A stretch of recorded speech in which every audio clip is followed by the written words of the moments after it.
ખબરોમાં બન્યા રહેવા માટે બેલ આઇકોન દબાવો અને એબીપી અસ્મિતાને સબસ્ક્રાઇબ કરો। આભાર આપનો। રાજકોટની વાત કરીએ, રાજકોટમાં કોંગ્રેસના કાર્યકરોની અટકાયત કરવામાં આવી છે। ના જે દ્રશ્યો છે તે પણ આપણે બતાવવાનો જે પ્રયાસ કરીશું।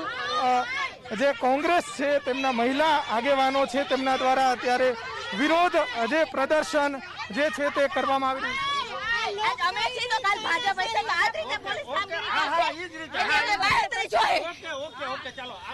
પોલીસ પણ આ જ રીતે અમારી પર કામ કરે છે। ભાજપ સરકાર હોય તો એના નેતાઓ સાથે આ જ રીતે કામ કરે એવી અમારી કોંગ્રેસની ભારે વિરોધ અત્યારે કરવામાં આવી રહ્યો છે।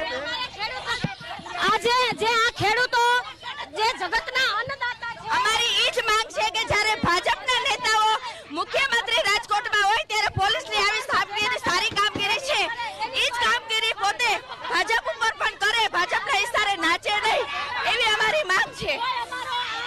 અને એટલું જ કહી છે કે કિસાનને અમારો વિરોધ કઈ નહોતો, અમારી ખાલી વિનંતી હતી। અમે સમર્થન આપેલું હતું અને અમારી વિનંતી પણ એટલી જ હતી કે તમે સ્વયંભૂ બંધ રાખો। મહિલા કોંગ્રેસના જે પ્રમુખ છે તેમની અત્યારે અટકાયત છે તે કરવામાં આવી રહી છે। સીધા જે દ્રશ્યો આપણે બતાવશું કે મહિલા કોંગ્રેસના જે આગેવાનો છે તે અત્યારે જે જુબેલી વિસ્તારની અંદર જે વેપારીઓને બંધ કરવા માટે નીકળતા હતા ત્યારે જ પોલીસ દ્વારા, મહિલા પોલીસ છે તેમના દ્વારા અટકાયત કરી દેવામાં આવી છે। 4 થી 5 મહિલાઓ છે કોંગ્રેસના, તેમની અત્યારે અટક રાજકોટની અંદર જુબેલી વિસ્તાર છે, મહાત્મા ગાંધીજીનું જે સ્ટેચ્યુ આવેલું છે ત્યાંથી અત્યારે